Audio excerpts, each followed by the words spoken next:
they protested him. They called him names. He won anyway. They impeached him twice on ridiculous pretenses. They fabricated a lot about what happened on January 6th in order to impeach him again. It didn't work. He came back. Then they indicted him. It didn't work. He became more popular.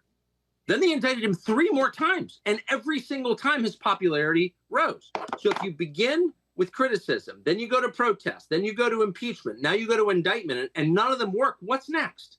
I mean, graph it out, man. We're speeding toward assassination, obviously, and no one will say that, but I don't know how you can reach that conclusion.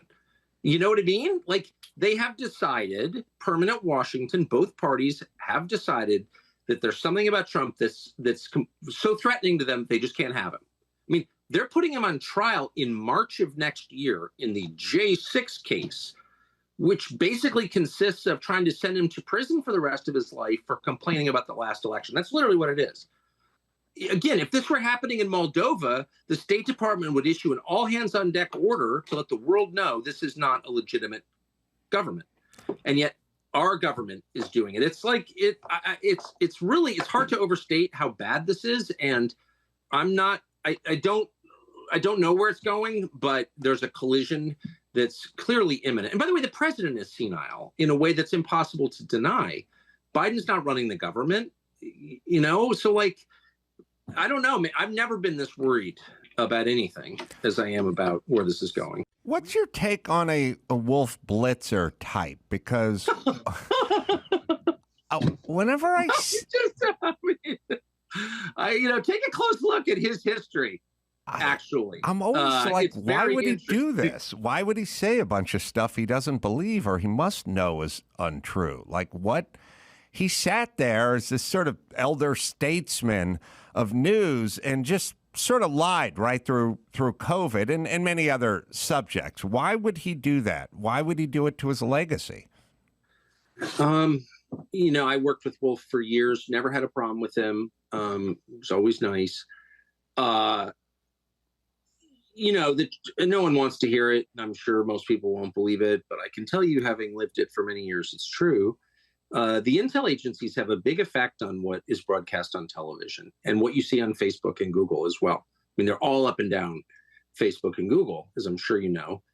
And, there are a lot of anchors who, including people I know well and have worked with at different networks. I'm thinking of one in particular, a national security reporter, who was just a mouthpiece for the Pentagon and the CIA and is knowingly telling lies on their behalf. That's very, very common, very common. And I can think of a number of people at CNN who I know for a fact are doing that exact thing.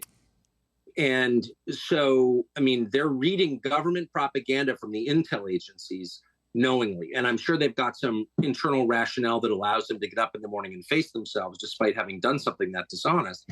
But I'm just telling you, bottom line, I know that is true. I'm not speculating at all. And in particular on the national security stuff, there are very well-known national security reporters, and I'm thinking of one female national security reporter in particular, who just reads lies from the national security state. And it's wildly frustrating. And it would just make me mad. I mean, even if I don't agree with the lies, okay, but even if I did agree with the lies, I would be offended because they're lies. They're lies. Like when CIA and the Pentagon were claiming that Bashar al-Assad used poison gas against his own people. Okay, there was no evidence that was true. I mean, maybe it was true. There was no evidence it was true. None. Zero. And I called them out, and they could not provide any evidence. And yet every national security, and it was a big deal. I mean, we killed a lot of people in response. We sent in missiles and killed a lot of people. We took human life in response to that claim. And it was, as far as I can tell, a lie. And every national security reporter, every channel repeated it uncritically. The Biden administration blew up Nord Stream and, created the largest act of industrial sabotage in history, the largest man-made CO2 emission in history, an environmental crime. This is a huge deal. This happened. And every national security reporter just looked right into the camera and said, well, we think Russia did it. Well, they knew Russia didn't do it. That's a lie. And they knew it was a lie. So I just think, and again, I'm not speculating. I spent my life in this business, so I've seen it.